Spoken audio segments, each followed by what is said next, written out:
రాగానే అంటే was she the same what you both thought or was it something different the Alia she projected on screen or off screen? First తారకే కలిసాడండి, ఒకసారి అడుగుదాం. First కలిసింది నేనైనా ఆయన పక్కన పేరు కాబట్టి ఆయన చెప్తేనే బాగుంది. లేదు సారీ, మైక్ అటు ఉంది, స్పీకర్. అదే ఫస్ట్ అంటే షీఈస్ పేర్డ్ ఆపోజిట్ యూ కదా, సీత కదా రామరాజ్కు, నువ్వు మాట్లాడితే బాగుంటుంది నాకంటే. పేరు సినిమాలో చూస్తారు, ఫస్ట్ డే కలిసినప్పుడు ఎలా ఉందో అలా కాదు, ఫస్ట్ డే ఆవిడని కలిసినప్పుడు ఎలా ఉందని నేను ఫస్ట్ చెప్పాలి, నువ్వు ఫస్ట్ సినిమాటిక్ ఆర్డర్ కాదు ఇది, పేరు కదా. సో ఏమంటారు, నేను చెప్పేమంటాను, నువ్వు చెప్తే నేను. తారక్ చాలా ఇబ్బందిగా చాలా రోజులు కలిసిన తర్వాత ఒక అమ్మాయిని చాలా రోజుల తర్వాత కలుస్తున్నాను అని అలా ఫీల్ అయ్యాడు. నాకు ఫస్ట్ డే కలిసినప్పుడు నాకు ఏఎస్ఆర్ గెటప్ ఇచ్చారు, అల్లూరి సీతారామరాజు గెటప్. సో నేను అల్లూరి సీతారామరాజు గెటప్తో మాట్లాడడం, ఆయన గెటప్ని నేను ఫీల్ అవడమే నాకు పని ఎక్కువైపోయి ఈవిడతో నేను ఎక్కువ మాట్లాడలేదు. బహుశా స్లోగా I mean she's a pleasure to work with. ఆవిడ ప్రొఫెషనలిజం గురించి నేను విన్నాను, and she's it can get more professional than this. బహుశా ఆవిడ మా ఇద్దరికన్నా ఆయన కళ్ళల్లోకే చూస్తూ ఆయన ఏం చెప్తున్నాడో వింటూ అవే చేసింది. సో ఆయన అడగాలి మీరు. She was super. I was very nervous the first day I met her and I very nervous, ఎందుకంటే I know what her work is. తను ఎంత గొప్ప నటి ఈరోజు నేను చెప్పాల్సిన అవసరం లేదు, మీరే యూ వాచ్డ్ హర్ ఫిల్మ్స్. నేను కూడా ఇంగ్లీష్లోనే మాట్లాడుతున్నాను, తనకు అర్థమవుతున్నాను, ఎందుకంటే నేను ట్రాన్స్లేట్ చేయట్లేదని బాధపడుతున్నారు ఆవిడ. So I was nervous working with her because she's a fantastic actor. So నేను తనతో వర్క్ చేసేప్పుడు can I be on par with her అనే నర్వస్నెస్ ఉండింది. సో బట్ జక్కన్ ఉన్నాడు కదా, made us comfortable. And then when I started speaking to her, అరే నార్మల్గానే ఉన్నారు, పెద్ద ఇలా లేరు, అలా స్లోగా ఇట్ జస్ట్ వి జెల్డ్ అనమాట.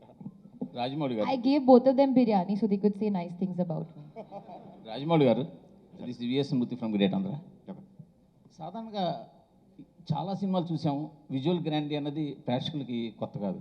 బట్ మీ సినిమాలకు వచ్చేసరికి అసలు మీ వ్యూహశక్తికి, మీ కల్పనా శక్తికి అసలు ఎక్కడి నుంచి ఎంత మదన పడితే ఆ థాట్స్ వస్తాయా అనిపిస్తుంటుంది. అబ్బురంగా ఉంటుంది, ఫ్రాంక్లీ స్పీకింగ్ ఒక సర్ప్రైజ్గా ఉంటుంది. ఈ ట్రైలర్లో కూడా ఆ లాస్ట్ షాట్ ఇద్దరు కలిసి ఎగిరే షాట్ కావచ్చు, లేదా టైగర్ మొహంలో పెట్టి అదే ఎక్స్ప్రెషన్తో ఇట్లా ఈ ఊహలన్నీ మీ బుర్రలో మదించేటప్పుడు మీ థాట్ ప్రాసెస్ ఎలా ఉంటుంది? యాక్చువల్గా ఆ థాట్స్ రావడానికి నేను మదన పడినండి. థాట్స్ ఎప్పుడు బుర్రలో ఉంటాయి, దీనికన్నా ఇంకా కోకోలలో బుర్రలో తిరుగుతూనే ఉంటాయి. బట్ దాన్ని ఆ మనసులో అనుకున్న దాన్ని స్క్రీన్ మీద తీసుకురావడానికి మాత్రం చాలా మదన పడతాను, చాలా టెన్షన్ పడతాను, చాలా భయపడతాను. నా టెక్నీషియన్స్ అందరినీ చాలా భయపెడతాను, నా ఆర్టిస్ట్ని టార్చర్ పెడతాను. బట్ ఆ మనసులో ఉన్న థాట్ చాలామందికి ఉంటుందండి, చాలా ఈజీగా అందరికీ, మీకు ఉంటుంది, నాకు ఉంటుంది, అందరికీ ఉంటుంది, మనసులో థాట్ అందరికీ ఉంటుంది. బట్ దాన్ని ఎగ్జిక్యూట్ చేయడానికి మాత్రం చాలా కష్టం.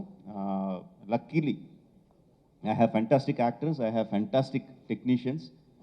నేను ఎంత టార్చర్ పెట్టినా, ఎంత భయపెట్టినా, ఎంత కష్టపెట్టినా, ఒకవేళ మనసులో తిట్టుకుంటారేమో, తిట్టుకున్నా కూడా బట్ నేను అనుకున్నది చేసి పెడుతున్నారు. So that why I'm very lucky. అంటే ఈ ఊహాశక్తికి అంటే మీరు చిన్నప్పుడు చదువుకున్న సాహిత్యం కానీ, అంటే చందమామ, బాల సాహిత్యం కానీ, ఇలాంటి దాని ఇంపాక్ట్ ఏమైనా ఉందా?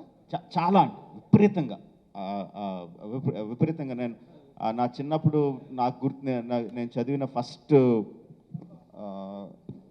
ఏదంటే అమరచిత్ర కథలు. తర్వాత మనకి పొట్టి పుస్తకాలన్నీ వచ్చేయండి, బొమ్మరిలో పొట్టి పుస్తకాలు చిన్న చిన్నవి. మా ఊర్లో అది 10 పైసలు దానికి. అక్కడికి వెళ్ళి కొట్టుకెళ్ళి తెచ్చుకోవడం. తర్వాత ఇంద్రజాల్ కామిక్స్ అని వచ్చేవి. తర్వాత చందమామ, బొమ్మరిలు, బాలమిత్ర, బుజ్జాయి, అన్నీ, బాలజ్యోతి, అన్నీ ఏది దొరికితే అది చదివేయడం. ఆ తర్వాత ఎండమూరి, మల్లాది వెంకటకృష్ణమూర్తి గారి నవల్స్, యతన్పూడి సులోచన రాణి గారి నవల్స్, అన్నీ ఏది దొరికితే అది నవిలేయడమే, ఏది వదలలేదు. తర్వాత ఇంగ్లీష్ నవల్స్ కానీ, సిడ్నీ షెల్డన్లు, జెఫ్రీ ఆర్చర్లు, అన్నీ. దీంతోపాటు వారపత్రికలు, దినపత్రికలు, ఆ లాట్ ఆఫ్ ఇన్పుట్. అయితే డెఫినెట్గా నాలో ఉన్న సృజనకి అవే మూల కారణం అండి. నేను చదివిన పుస్తకాలే డెఫినెట్గా మూల కారణం. రాజమౌళి గారు, రవిచంద్ర అండి, టీవీ9 నుంచి. రాజమౌళి గారు, ఆలియాకి ఇంకా టైం అయిందండి, ఆలియాని పంపించదు. We are there. So thank you Alia. మీ ఛాలెంజెస్ ఏంటి? ఎంత పవర్ఫుల్గా ప్లే చేస్తారు? 2 కాదండి, 3 షేడ్స్ ఉన్నాయి ఈ సినిమాలో. 3 వాటి క్యారెక్టరైజేషన్స్ చాలా యూనిక్గా ఉన్నాయి. ఆ 3 ప్లే చేసేటప్పుడు ఈచ్ క్యారెక్టరైజేషన్కి కావాల్సినంత ఎమోషన్ పీక్స్లో ఆయన డిజైన్ చేశారు. అండ్ యా, రాజమౌళి గారు, రాజమౌళి గారు, ఈ స్టిల్ మేము ట్రై చేస్తున్నాం ఇంకా గవర్నమెంట్ పాజిటివ్గా స్పందిస్తుందని ఎదురు చూస్తున్నామండి. రాజమౌళి గారు, టీవీ9 నుంచి రవిచంద్ర సార్. సరే, ఇండియా 1920 అన్నారు, చరిత్రలో భీమ్ అలవాటి తీసుకున్నారు, అలాగే భావితరాలకి వీళ్ళిద్దరి గురించి కొత్త చరిత్రని అందించబోతున్నారా, లేదా ఉన్న చరిత్రని ఏమన్నా డిస్కస్ చేసే అవకాశం ఉందా? యాక్చువల్గా బిగినింగ్ మొదలుపెట్టినప్పుడు కూడా చెప్పానండి, కంప్లీట్లీ ఫిక్షన్. ఇందులో అసలు చరిత్రకు సంబంధించిన సంఘటనలు కానీ, చరిత్రలో జరిగిన విషయాలు కానీ ఏది కూడా ఈ సినిమాలో లేదండి. వాళ్ళు కనిపించని 3-4 సంవత్సరాల్లో వాళ్ళ మధ్యన ఏదన్నా ఒక రిలేషన్షిప్ స్టార్ట్ అయి ఉంటే అన్న కంప్లీట్ ఫిక్షనల్ థాట్ మీద ఇది వెళ్ళని తప్పితే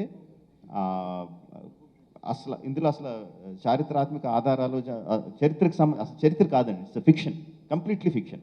రాజమౌళి గారు, సినిమా రాజమౌళి గారు, కూడా పునర్జన్మల ప్రస్తావన అలాంటిది ఏమన్నా ఉంటుంది? లేదండి, పునర్జన్మల గురించి ఏమీ లేదు. రాజమౌళి గారు, ప్రభు ఫ్రమ్ సుమన్ టీవీ.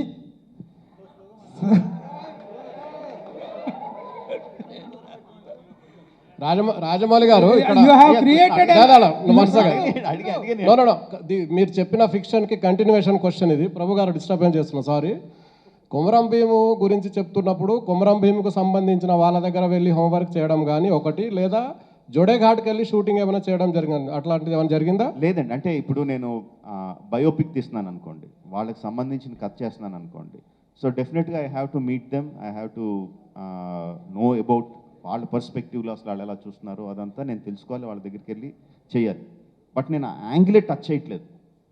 అసలు కథే మొత్తం 95% కథ అంతా ఢిల్లీలో జరిగేది, ఇక్కడ జరిగేది కాదు. సో ఆ కైండ్ ఆఫ్ స్టడీ చేయలేదండి. బట్ మా స్టడీ అంతా ఇందాక తారక్ కానీ చరణ్ కానీ చెప్తుంటే, నేను ప్రిపరేషన్ అని ఏదైతే చెప్తున్నారంటే, ఒక ట్రైబల్ జాతి ఆ రోజుల్లో ఆదిలాబాద్లో ఉండే ట్రైబల్స్ ఎలా ఉండేవారు అంటే, వాళ్ళ కట్టు బొట్టు వ్యవహారం దాని గురించి కాదండి, వాళ్ళ మానసిక స్థితి. ఒకప్పుడు ఒక రాజ్యంగా వెలిగిన గోండు జాతి even before 1900s they had Gond సామ్రాజ్యం ఉండింది వాళ్ళకి. అలా ఉన్న వాళ్ళు తర్వాత అది పతనం అయిపోయి చాలా ఆపరేషన్కి గురయ్యి నైజాం రూల్లో వాళ్ళు చాలా అన్యాయానికి గురి కాబడ్డారు. సో ఆ టైంలో వాళ్ళ మానసిక స్థితి ఎలా ఉంటుంది, సో వాళ్ళకు ఒక కాపురు ఉంటే అతని మానసిక స్థితి ఎలా ఉంటుంది, అతను ఎలా బిహేవ్ చేస్తాడు, అతను సిటీకి వస్తే అతని నడవడిక ఎలా ఉంటుంది, అతని పని మీద వచ్చినప్పుడు అతని ఆలోచన సరళ ఎలా ఉంటుంది, అతని బాడీ లాంగ్వేజ్ ఎలా ఉంటుంది, దీని మీద విపరీతంగా ఎక్సర్సైజ్ చేసేవాడు. లైక్ వైజ్ అల్లూరి సీతారామరాజు గారి గురించి, ఆ పాత్రల గురించి, ఆయన కథ గురించి, జరిగే సంఘటనల గురించి కాదు. He's a well learned man. పురాణాలు, ఇతిహాసాలు అంతా చదువుకునే వ్యక్తి, యోగి. ఆయన యోగ సాధన చేసిన యోగి. అలాంటి ఆయన ఏ విధంగా బిహేవ్ చేస్తాడు ఒక జనప్రపంచంలోకి వచ్చి, వేరే దాంట్లోకి వస్తే, అగైన్ నేను అల్లూరి సీతారామరాజు గురించి మాట్లాడలేదు, ఆ వ్యక్తిత్వం గురించి మాట్లాడుతున్నా. ఎన్ని కష్టాలు వచ్చినా ఎంత గుంభనంగా ఉంటాడు, ఎంత స్థితప్రజ్ఞతతో ఉంటాడు, దాని మీద మ్యాక్సిమం వర్కౌట్ చేసాం. సో మా ఎక్సర్సైజ్ అంతా కూడా ఆ వ్యక్తిత్వాల మీద, పాత్రల మీద, వాళ్ళ ప్రవర్తన మీద కానీ హిస్టరీ మీద కాదండి. ముస్లిం టోపీ పెట్టుకోవడం అనేది కంటిన్యూ ఉంటుందా అండి ఇంట్లో? ఏదండి, మీరు ఇంతకు ముందు ట్రైలర్లో చూపించినట్టు కొమరం భీమ్ క్యారెక్టర్లో ముస్లిం క్యాప్ కనిపిస్తుంది. అవును. సో అది కంటిన్యూ ఉంటుందా ఇందులో? చూడండి, మీ సినిమాలు చూస్తారుగా. అజయ్ దేవ్గన్ క్యారెక్టర్ ఎట్లా ఉంటుంది మరి వీళ్ళ మధ్యలో? మీరు ట్రైలర్లో ఇంతకన్నా కథ ఇంకెవరన్నా చెప్తారా చెప్పండి? సినిమా ముందు ఇంకెవరైనా ఇంత కథ చెప్తారా చెప్పండి? అంత చెప్పిన తర్వాత కూడా ఇంక మొత్తం మీరు స్క్రిప్ట్ బుక్ ఇచ్చేయమంటున్నారు మీకు. మీరే రాజమౌళి గారు మీరు ఏమీ చెప్పలేదు. You have created a lot of confusion. Thank you అండి. Very successfully you have given a confusion. ఎందుకంటే 2 డిఫరెంట్ టైం పీరియడ్స్లో ఉన్నటువంటి కొమరం భీమ్ అండ్ అల్లూరి సీతారామరాజుని కలిపి సినిమా తీస్తున్నాం అని చెప్పి ఫస్ట్ నుంచి you have given the impression. And తర్వాతకు వచ్చేటప్పటికి రామ్ చరణ్ క్యారెక్టర్ వచ్చేసి బ్రిటిష్ సైన్యంలో ఉండటం, జనరల్ డయ్యర్ లాగా అనిపించాడు, వాళ్ళందరూ కొట్టడం అదంతా చూస్తుంటే. అట్లాగే తనది వచ్చినప్పటికి ముస్లిం గెటప్లోకి రావడం అనేటువంటి it has created a lot of confusion and controversy. those things are not clarified. Can you give a clarification to that particular? My clarification is this, and it is completely fictional. మొత్తం కల్పితం. So ఇంకా కల్పితంలో ఇంకా clarification ఏముంటుందండి? కల్పితం చేసినప్పుడు మొత్తం అంతా కల్పనే. ఓకే, నెక్స్ట్ పోతే మహాసంగ్రామం తర్వాత the true spirit of a multi star cinema అనేటువంటిది దీన్నే చెప్పుకోవాల్సి ఉంటుందేమో బహుశా. మధ్యలో కొంతమంది పెద్ద హీరోలు, ఏజ్ గ్యాప్ ఉన్నటువంటి హీరోలు చేశారు తప్ప two heroes of equal age and equal stature ఉన్న వాళ్ళు చేయటం ఇదే. But there need a proper distribution of scenes and the priorities. Have you maintain that priority and that equality and that image balancing అనేటువంటిది చేశారా? నేను ఇంతకుముందు చెప్పినట్టండి, ఈ సినిమాలో రామ్ అండ్ భీమ్గా 2 పాత్రలు ఉన్నాయి. ఆ పాత్రలకి నా కథ వర్కౌట్ అవ్వాలి అంటే ఆడియన్స్, నా సినిమాకి వచ్చిన ఆడియన్స్ వాళ్ళ పట్ల ఈక్వల్గా ఎంపథైజ్ అవ్వాలి. వాళ్ళిద్దరినీ ప్రేమించాలి, వాళ్ళిద్దరి బాధ వాళ్ళు అనుభవించాలి, వాళ్ళు నవ్వితే వీళ్ళు కూడా అవ్వాలి, అది ఈక్వల్గా చేయాలి. సో నా బ్యాలెన్స్ అంతా అదండి.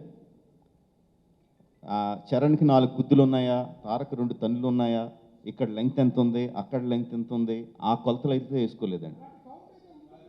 రాజమౌళి గారు ఏదండి ఫ్యాన్స్లో ఉంటుందండి, డెఫినెట్గా ఉంటుంది. అది సినిమా చూడకముందు ఉంటుందండి. సినిమాలోకి ఎంటర్ అయిన తర్వాత ఆ కౌంట్ వాళ్ళు మర్చిపోతారండి. రాజమౌళి గారు ఇక్కడండి.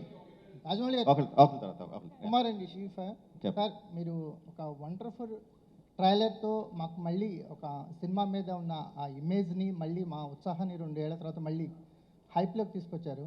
Thanks for that. మీరు ఫస్ట్ టైం ఒక దేశభక్తికి సంబంధించిన సబ్జెక్ట్ని డీల్ చేస్తున్నారు. కమర్షియాలిటీ, 2 పెద్ద హీరోస్, దేశభక్తి, ఈ రెండింటిని ఎలా ఫార్వర్డ్ తీసుకెళ్లారు? అంటే ఈ సినిమా యాక్చువల్గా మీరు చూస్తే దేశభక్తి సినిమా కాదండి. ఇట్స్ కంప్లీట్గా ఒక స్నేహం మీద ఆధారపడిన cinema. It's cinema about friendship. But because మేము పెట్టిన సందర్భం, మేము తీసుకున్న క్యారెక్టర్లో ఆటోమేటిక్గా దేశభక్తి becomes a part of it. So ఒక రకంగా చెప్పాలంటే దేశభక్తి అండర్ ప్లేలో ఉంటుందండి. కింద ఫ్లోలో మీకు క్లియర్ కట్గా పేట్రియాటిక్ సీన్స్ కానీ, పేట్రియాటిక్ డైలాగ్స్ కానీ, ఆ సన్నివేశాలు అవి ఉండవండి. బట్ అండర్ కరెంట్గా అది వెళ్తూ ఉంటుంది. ఇట్స్ కంప్లీట్లీ అబౌట్ ఫ్రెండ్షిప్ మీదే మొత్తం సినిమా అంతా ఉంటుంది. సార్ రాజమౌళి గారు యమదొంగలో ఇటెళ్ళి మళ్ళీ వస్తా టైగర్గా. సార్ రాజమౌళి గారు, సార్ మీ సినిమాలో మీరు పోస్టర్స్ కూడా మాట్లాడుతుంటే పోస్టర్స్ కూడా కథ చెప్తుంటాయి. ఇందులో ఫస్ట్ రామ్ చరణ్ ఫోటో చూపించారు ఫస్ట్ 6 టైటిల్స్లో. అంటే అల్లూరి సీతారామరాజు వయసు ఎక్కువ కాబట్టి రామ్ చరణ్ పెట్టి తర్వాత తారక్ని పెట్టారా? ఇంకోటి వాళ్ళిద్దరు చూపు ఒకే సైడ్ ఉందండి. అంటే వాళ్ళలో స్నేహం ఉంది, వైరం ఉంది. ఒకళ్ళ వరకు ఒకళ్ళిద్దరు చూస్తున్నట్టు చూపించవచ్చు, కానీ ఇద్దరు ఒక లక్ష్యం ఒకటే అని అలా పెట్టారా? అంత ఆలోచన చేయలేదండి.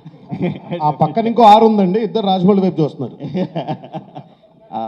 అంత కాదు, ఇంకా నేను సమాధానం చెప్పలే, సమాధానం చెప్పలేదు. వయసు గురించి ఆలోచించలేదండి. వయసు ఎక్కువ వయసు తక్కువ అని ఆలోచించలేదు.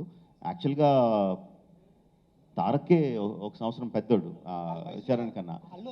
ఇప్పుడు నా వయసు గురించి అల్లూరి సీతారామరాజు ఇక్కడ అడిగింది, అల్లూరి సీతారామరాజు వయసులో పెద్దోళ్ళ అని. పర్సనల్ గా నేను 1 సంవత్సరం పెద్దోడిని, ఇవన్నీ ఎందుకండి ఇక్కడ?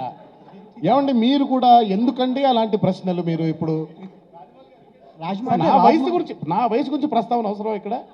నేను అడిగింది అల్లూరి సీతారామరాజు గారి వయసు పెద్ద కాబట్టి, కొమరం భీమ్ కన్నా అల్లూరి సీతారామరాజు పెద్దోడు కాబట్టి ఆయన ముందు పెట్టారని నేను అనుకుంటున్నా. ఇక్కడ అంటే ఓకే, సారీ, అర్థం కాలేదు. కాదు ఇప్పుడు అంటే ఎవరు ఫస్ట్ ఉన్నట్టు, ఎవరు వెనక? అల్లూరి సీతారామరాజు ఫస్ట్ ఉన్నాడండి, అతని వయసు ఎలా అవుద్ది ఇప్పుడు తారక్ అటు చూస్తున్నాడు కదా, తన వెనకాల చరణ్ ఉన్నట్టు కదా. సో అది మీరు ఎలా చెప్తారు ఏది ఫస్ట్ ఏది సెకండ్ అని? ఇటు నుంచి చూస్తున్నాం కాబట్టి ఫస్ట్ అండి. అంటే వీళ్ళిద్దరు ఎటువైపు చూస్తున్నారు, వీళ్ళిద్దరు లక్ష్యం. హాయ్ అండి, hi, this is Satya from ABP దేశం. హాయ్, ఇక్కడే సార్ రాజమౌళి గారు. తారక్ ఒకసారి మీరు ఇంటికి వస్తారా అన్నాను, చరణ్ కూడా ఒకసారి ఇంటికి వస్తా అన్నాను. ఓకే జక్కనా అని వచ్చారు. ముందు తారక్ వచ్చాడు, వచ్చి కూర్చొని ఏదో కబుర్లు చెప్తుంటే చరణ్ వచ్చాడు. ఇదేంటి చరణ్ వచ్చేటని చూస్తున్నాడు, చరణ్ తారక్ని చూసి తారక్ ఇక్కడ ఉన్నట్టు చూసాడు, ఇద్దరికి చెప్పలా. సో ఇద్దరిని ఒకేసారి కూర్చోబెట్టి మీ ఇద్దరితో సినిమా చేద్దాం అనుకుంటున్నాను ఈ కైండ్ ఆఫ్ లైన్స్లో అన్నాను. సో ఇద్దరు అసలు అంటే ఆ కైండ్ ఆఫ్ డ్రామా అంతకుముందు ఎప్పుడు జరగలేదు వాళ్ళ లైఫ్లో. సో వాళ్ళిద్దరు ఎక్స్ప్రెషన్స్ మాత్రం ప్రైస్లెస్. వాళ్ళిద్దరు అవునా అవునా అవునా అఫ్కోర్స్ మీతో సినిమా అంటే ఎప్పుడైనా చేస్తాం, బట్ ఇద్దరు అన్నది జస్ట్ వాళ్ళు ఎక్స్పెక్ట్ చేయలేదు అది. But immediately they were very happy. And అప్పుడు ఇమీడియట్గా ఒక ఫోటో కూడా తీసి పెట్టాం ముగ్గురు మా సోఫాలో కూర్చొని. That was very interesting for me. And కథ చెప్పినప్పుడు ముందు అవుట్లైన్గా చెప్పా, because such a big story మొత్తం అంతా ఒకేసారి సీన్ బై సీన్ చెప్తే డైజెస్ట్ చేసుకోవడానికి చాలా టైం పడుతుంది. సో ముందు అవుట్లైన్గా చెప్పి పాత్రలు ఎలా ఉంటాయి ఈ విధంగా అని చెప్పి, తర్వాత ఇండివిజువల్గా వాళ్ళ క్యారెక్టర్ తారక్కి, చరణ్ క్యారెక్టర్ చరణ్కి, తర్వాత మొత్తం స్క్రిప్ట్ అయిన తర్వాత మళ్ళీ ఇంకొకసారి నరేషన్స్ అలా ఇచ్చాను. రాజమౌళి గారు నాటు సాంగ్ కోసం మీరు ఎంత కష్టపడింది చెప్పారు. And what about the action sequences, action సీన్లు చేసేటప్పుడు ఎలా ఉంది? And 2 years of physique maintain చేయడం ఎంత కష్టం అనిపించింది ఫర్ చరణ్ అండ్ తారక్? చాలా చాలా కష్టం అనిపించింది. 2 years ఎవరికీ సాధ్యం కాదు. బట్ అఫ్ కోర్స్ ఇలాంటి సినిమా చేసేటప్పుడు మెంటలీ మేము ఫిక్స్ అయిపోయాం. 2 years మాకు కావాల్సిన ఫుడ్ కానీ ఎక్కడికైనా వెళ్ళి ఎంజాయ్ చేయాలన్నా కానీ అవన్నీ మేము కాస్త పక్కన పెట్టి ఎక్కువ శాతం మేము డెఫినెట్గా we try to be in the character, ఆ షేప్లో ఉండడానికి ప్రయత్నించాం అనుకుంటా. మధ్యలో చాలా రోజులు చిరాకు వచ్చేసేది. నడబుద్దు ఫిలిం కానీ ఇది కాన్స్టెంట్ ప్రాసెస్. పైగా ఈయనేమో పొద్దునే వచ్చిన దగ్గర నుంచి మీసం పెరిగిందా, గడ్డం తగ్గిందా, జుట్టు ఎంత ఉంది, బుగ్గలు వచ్చాయా లేదా, ఇలా ఉంటుందా ఇందంది torture. Taking us forward. Rajamouli గారు రాజమౌళి గారు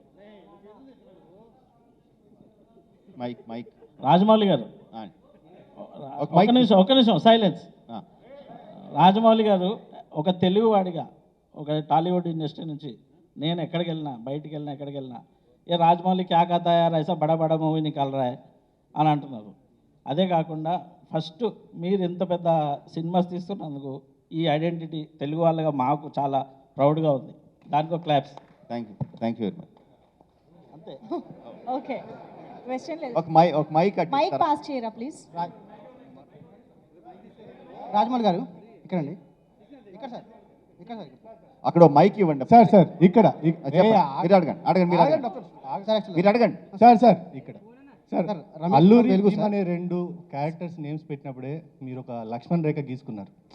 లైక్ అది మీకు ఎంత లైక్ అడ్వాంటేజ్ అయిందా, మైనస్ అయిందా? ఎందుకంటే ఆ పేర్లు పెట్టిన తర్వాత ఇంకా మీరు అది దాటి చేయడానికి క్రియేటివ్ లిబర్టీస్కి కొంత అదొక లక్ష్మణ్ రేఖ లాంటిది.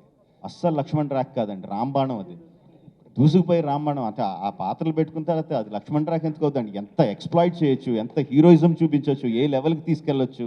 నేను అసలు ఎక్కడ అది ఏదో బంధనం కింద అదేదో నన్ను కట్టపడేసినట్టు నేను అసలు ఫీల్ అవ్వాలా. నా చేతికి ఒక 2 ఆటం బాంబులు దొరికినట్టు ఫీల్ అయ్యా. బట్ సార్ నాటు సాంగ్ రిలీజ్ అయ్యాక 2 మహానుభావులతో ఇలా స్టెప్లు వేయించారని కొంతమంది దగ్గర నుంచి విమర్శలు వచ్చాయి. So that's why I'm asking. మీరు అంటే ఆ టైప్ ఆఫ్ కమెంట్స్ వస్తాయని తెలుసండి. బట్ మీరు సినిమాలో నేను అందుకనే నాటు తాలూకు విజువల్స్ అన్నీ చూపించలా. నాటులో జస్ట్ వాళ్ళు వేసిన 2-3 స్టెప్స్ మాత్రమే చూపించాను. కానీ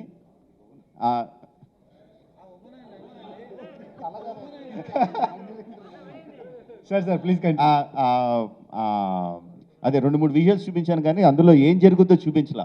బట్ ఒకసారి చూసినప్పుడు అంత నాటు స్టెప్లో కూడా, అంత నాటు పాటలో కూడా ఒక ఎమోషన్, అండర్లయింగ్ ఒక ఎమోషన్ ఉంటుందండి. ఆ ఎమోషన్ లేకుండా నేను అసలు ఏది చేయలేను, చేయడం కూడా నాకు చేత కాదు. బట్ మీరు సినిమా చూసినప్పుడు విపరీతంగా ఎంజాయ్ చేస్తారు ఎమోషనల్లీ. 2 హీరోలు డాన్స్ చేస్తున్నారు అన్నది అసలు 2 స్వతంత్ర సమర యోధుల పేర్లు పెట్టుకున్న పాత్రలు డాన్స్ చేస్తున్నాయన్న థాట్ కూడా రాదు మీకు. సార్ మీరు వీళ్ళిద్దరు గొప్ప నటులకు కూడా మీరు చాలా ఎక్స్ప్లెయిన్ చేసి చెప్పారు. మనం మేకింగ్ వీడియోస్లో చూస్తే లైక్ మీరే బాణాలు వేశారు, మీరే లైక్ ఆ ఈటలు ఇసిరారు. సో ఈ ఇద్దరి గొప్ప నటులకు కూడా అంత వివరించాల్సి వచ్చిందా? లేదండి, యాక్చువల్గా నేను వాళ్ళకి నటించి చూపించడం యాక్చువల్గా ఉండదండి. బేసిక్గా ఏముంటుందంటే కెమెరామెన్కి చెప్పడానికి, లైటింగ్ చేయడానికి, ఇదిగో ఇక్కడ కెమెరా ఇక్కడి నుంచి ఇక్కడ పెట్టుకోండి, ఆ టైంలో హీరో ఇలా నడుచుకుంటూ వస్తాడు, ఇలా ఈ టైంలో ఇలా తిరుగుతాడని చెప్పడానికి చూపించినప్పుడు చూపిస్తాను. కానీ తారక్ మీరు ఎలా యాక్ట్ చేయండి, చరణ్ ఇలా యాక్ట్ చేయని చెప్పి నేను చెప్పను. సార్ రాజమౌళి తారక్ గారు ఒక్క క్వశ్చన్. సార్ తారక్ గారు ప్లీజ్ ఒక క్వశ్చన్ సార్. అందరూ ఒకసారి మొత్తం మీరే అడుగుతున్నారు, మళ్ళీ ఉంటాను కదా మీరు అడుగు. ఇక్కడ మైక్ ఇవ్వండి, ఒక మైక్ తీసుకెళ్ళి అక్కడి నుంచి మైక్ ఇవ్వండి. రాజమౌళి గారు రాజమౌళి వన్ సెకండ్ అక్కడ సార్, ట్రిపుల్ ఆర్ కథకు సంబంధించి మొత్తం కథా సారాంశం అంతా కూడా ఒక పాటలో ఒడిసిపెట్టారు, దోస్తీ సాంగ్. అది మన దివంగత సిరివెన్నెల గారు రాయడం జరిగింది. సో ఆ పాట వెనుక ఒక సందర్భాన్ని కావచ్చు, ఆయన వివరించినటువంటి సమయాన్ని ఎలా గడిచింది, మీరు అంటే తారక్ కావచ్చు, చరణ్ కావచ్చు, మీరు కావచ్చు, ఆ పాట గురించి చెప్పండి సార్. దోస్తీ సాంగ్ కరెక్ట్గా వినిపించలేదు, అర్థం కాల. దోస్తీ సాంగ్ గురించి, దోస్తీ సాంగ్ సంబంధించి సిరివెన్నెల గారితో ఆ పాట సందర్భం ఎలా జరిగింది, ఆ పాట రాయడం వెనుక అదంతా అయిందే.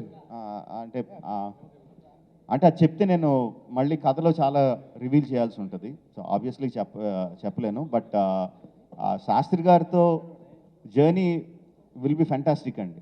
ఆయనకి ఇక్కడ ఇలా సాంగ్ వస్తుంది, ఈ సిచ్యువేషను రాసేయండి అంటే అవతల పొమ్మంటారు. మొత్తం ఆయనకి కథ ఏంటో చెప్పాలి, పాత్రలు ఏంటో చెప్పాలి, ఆ పాత్రలు ఆ సందర్భంలో వాళ్ళ మెంటల్ ఏ స్టేట్లో ఉన్నారో, ఆ పాట వచ్చేసరికి ఏ మెంటల్ స్టేట్లో ఉన్నారో చెప్పాలి. అంతా చెప్పిన తర్వాత ఆయన మొత్తం అంతా రంగరించుకొని ఆలోచించుకొని ఆయన కళల్లోంచి దాని తాలూకు పాట వస్తుందండి. మిగతా లిరిక్ రైటర్స్తో పాట రాయించుకోవడం వేరు, శాస్త్రి గారితో రాయించుకోవడం వేరు. శాస్త్రి గారితో పాట రాయించుకోవడం అంటే మినిమం 2-3 మంత్స్ ఇవ్వాలి ఆయనకి. నాకైతే, మిగతా వాళ్ళకి ఎలా రాస్తారో తెలీదు, నాకైతే మాత్రం అసలు అంతకన్నా తక్కువ టైం అయితే అసలు తారక్ గారు ఒక క్వశ్చన్ ఇందాక రిలేటెడ్. మీరు ఎక్సర్సైజ్ చేస్తున్నప్పుడు బాగా హార్డ్గా ఉంది, బాగా ఇబ్బంది పెట్టాడు, పుట్టింది అన్నారు కదా, ఆ గడ్డం మీసం అని. దాన్ని మీ ఇద్దరు చదువుతో చెప్పడం కదా, చేయి చూపి నువ్వు కూడా చేయి అని అట్లా ఏమైనా సరదా సంభాషణలు కానీ, ఆయన మీరు ఇబ్బంది పెడతాం కానీ, ఎక్సర్సైజ్ చేయించడం కానీ ఏమైనా జరిగిందా? అది మనం చెప్పక్కర్లేదండి. ఆల్రెడీ ఆయన కూడా ఇన్స్పైర్ చేసుకుంటూ ఉంటాడు, మమ్మల్ని ఇన్స్పైర్ చేస్తూ ఉంటాడు దర్శకుడిగా. మనకి కమిట్మెంట్ లేదు, ఆయన కమిట్మెంట్ కోల్పోవడం ఉండదు. ఆయనే ఆల్రెడీ చాలా కమిటెడ్గా ఉండి మాకు వేదాలు, చిన్న గాసిప్స్, ఆర్ మా ఇంట్లో మా ఇద్దరికి ఏమైనా చిన్న విభేదాలు వచ్చినా, ఒక ఫ్రెండ్స్ అన్నా ఫాదర్ అండ్ సన్ అన్నా ఏవైనా మాకు చిన్న విభేదాలు వస్తాయి. అలాంటివి వచ్చినప్పుడు కూడా మేము ఎంత గట్టిగా మా ఫ్రెండ్షిప్ బలంగా ఉన్నదనేది మేము చూసుకుంటూ ఉంటాం లోపల. దాని తర్వాత కూడా మేము సస్టైన్ అవ్వగలిగితే దట్ ఈస్ ట్రూ ఫ్రెండ్షిప్.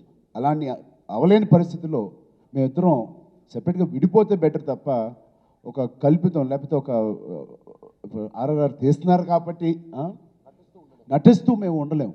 అలాంటి తత్వం ఆయనకి లేదు, నాకు లేదు. సో ఇన్ని సంవత్సరాలు పాండమిక్ ద్వారా మేమందరం కలిసి ఉన్నామంటే that is true friendship. Rajamouli గారు ఒక్కటే మేమిద్దరం ఈజీగా చేయగలిగింది, ఆయన స్క్రిప్ట్లో లేనిది, మా స్నేహాన్ని ఆయనకి తెర మీదకి మేము తీసుకురాగలిగాం. సార్ రాజమౌళి గారు, సార్ రాజమౌళి గారు ఎన్టీఆర్ గారు లాస్ట్ క్వశ్చన్. ఎన్టీఆర్ గారు ఇక్కడ తెలంగాణ యాసలో డబ్బింగ్ చెప్పిన మీరు తెలంగాణ యాస నేర్చుకున్నారా, లేకపోతే ముందే వచ్చా? దాంట్లో గోండ్లు క్యారెక్టర్ కాబట్టి గోండుకు సపరేట్ భాష ఉంటుందండి ఆదిలాబాద్లో, ఆ భాష ఇందులో కూడా ఏమైనా ఉందా? అంటే ఇప్పుడు 1920లో జరిగేటువంటి కథ ఇది. సో 1920లో తెలంగాణలో ఎలాంటి డైలెక్ట్తో, ఎలాంటి డిక్షన్తో మాట్లాడేవారో ఆయన మాకు డైలాగ్ రూపంలో ఇచ్చారు. స్వతహాగా హైదరాబాద్లో పుట్టి పెరగడం వల్ల తెలంగాణ మీద కొంచెం భాష మీద టచ్ ఉంది.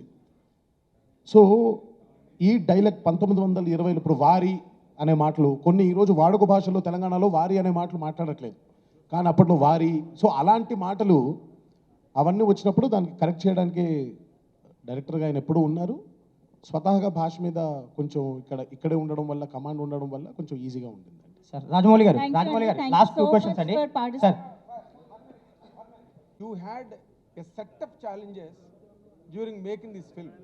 ఎందుకంటే ఇద్దరు అతి భయంకరమైన మాస్ ఫాలోయింగ్ ఉన్న సూపర్ స్టార్స్ ఇద్దరు పక్కన, అవతల వాళ్ళు చేస్తున్న క్యారెక్టర్లు చూస్తే అవి ఒరిజినల్ రియల్ క్యారెక్టర్ల హిస్టరీలో, but they are fantasised again. ఇది ఒక రిస్కీ సింటాక్స్ టోటల్గా. ఇందులో అగైన్ ఇప్పుడు అంతవరకు మీ ట్రైలర్ అయితే మాత్రం it created ripples, there is no doubt about it. It is fantastic. ఇది దీన్ని మించిన ట్రైలర్ లేదన్నట్టుగా వచ్చింది అండి. ఒకటి the making of the film, second కూర్చోండి ప్లీజ్ సిట్. తర్వాత మేకింగ్ ఆఫ్ ద ఫిల్మ్ ఒకటి, తర్వాత రిలీజ్ అయిన తర్వాత ఫిల్మ్ ఒకటి, రిలీజ్ అయిన తర్వాత జరిగేది ఒకటి అండి. నేను చాలా సిన్సియర్గా బిలీవ్ చేసేది ఏంటంటే అండి, భగవద్గీతలో కర్మణ్యవాధికారస్తే అంటే అంత ఆ శ్లోకాన్ని మొత్తం జీవితాన్ని నడిపేసి అంత ఇది లేదు కానీ నాకు, బట్ దాన్ని నమ్ముతానండి. సో ప్రయత్నం వరకే నేను చేయగలను. నా ప్రయత్న లోపం లేకుండా నేను ఎంత ఎఫర్ట్ పెట్టగలనో అంత ఎఫర్ట్ పెడతాను. నా యాక్టర్స్తో పెట్టిస్తాను, నా టెక్నీషియన్స్తో పెట్టిస్తాను. ప్రోడక్ట్ ఎంత అద్భుతంగా తీర్చిదిద్దగాలో అంత అద్భుతంగా తీర్చిదిద్దుతాను. ఎంత అద్భుతంగా ప్రమోట్ చేయాలో శక్తివంచన లేకుండా అంత అద్భుతంగా ప్రమోట్ చేస్తాను. Once that is done, once the film is released in the theatres, there is nothing I can do. ఆ తర్వాత జరిగే సంఘటనల మీద నాకు ఎటువంటి ఏమంటారు కంట్రోల్ లేదు. ఆడియన్స్ చూడాలి, ఎంతమంది చూస్తారు, ఏ విధంగా చూస్తారు, ఎన్నిసార్లు చూస్తారు, ఎన్ని రోజులు చూస్తారు అనేది completely up to the audience అండి. సో అది నా చేతుల్లో లేదు. సినిమా మేకింగ్లో అంటారా, ఇప్పటివరకు మాట్లాడాను వాళ్ళిద్దరూ ఎంత మంచి ఫ్రెండ్స్, దాని మూలంగా నా సినిమా ప్రేక్షకులకి ఎంత అద్భుతంగా రీచ్ అవుతుంది అని. దాంతోపాటు చాలా ప్రాబ్లమ్స్ కూడా ఉన్నాయండి వీళ్ళిద్దరితో. ఎన్ని ప్రాబ్లమ్స్ అంటే, నేను ఒక సినిమాని ఒక 300 రోజులు షూట్ చేసి ఉంటే అట్లీస్ట్ ఒక 25 డేస్ వీళ్ళిద్దరి మూలంగా వేస్ట్ అయిన రోజు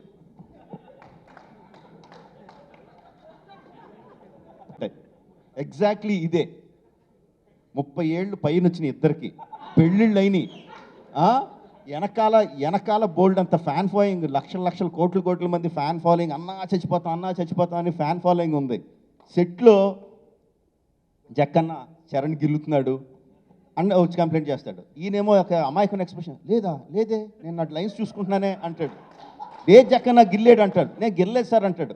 ఎగ్జాజరేషన్ లేకుండా 10-15 నిమిషాలు వెళ్తూ ఉంటుందండి. చూడలేదా మీరు? ఎప్పుడు ఆపాలి? మీరు చూడలేదా? మీరు చూడలేదా? చూసి ఏం చేశారు? పెదరాయిలో మీరు అక్కడ కూర్చొని ఏం చేశారు? నవ్వడం తప్ప. ఈ రోజు ఎక్కడ కూర్చొని ఏడుస్తున్నారండి? ఆ రోజు నవ్వడం తప్ప. ఆ రోజు ఏం చేశారు? ఆపారా? నా మీద దాడిని ఆపారా మీరు? ఖండించారా మీరు? హలో నా మీద ఆయన దాడి చేస్తుంటే ఆపారా మీరు? ఎవరు దాడి చేశారు?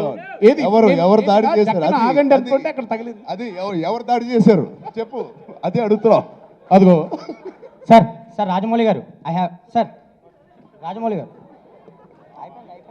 రాజమౌళి గారు చెప్పండి సార్. దిస్ ఇస్ రాజేష్ మన్నే. మీరు ఏ రైటర్ నన్ను అడగండి, ప్రతి ఒక్కళ్ళ దగ్గర అద్భుతమైన కథలు ఉంటాయి. 2 హీరోస్ 3 హీరోస్ రాయడానికి అద్భుతమైన కథలు ఉంటాయి. హీరోస్ కూడా రెడీగా ఉన్నారు చేయడానికి.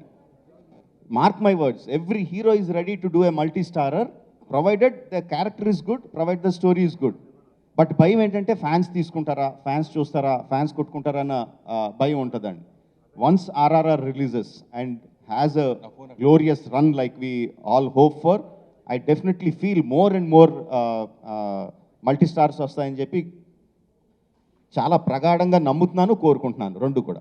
Please do subscribe Myra Media. Please subscribe Myra Media. Subscribe to Myra Media. Please like, share and subscribe to Myra Media for lot of film news, gossips and hot news. Please like, share and subscribe to Myra Media. For more interesting updates, please subscribe to Myra Media YouTube channel. For more updates, please subscribe to Myra Media. So like, share and subscribe to Myra Media.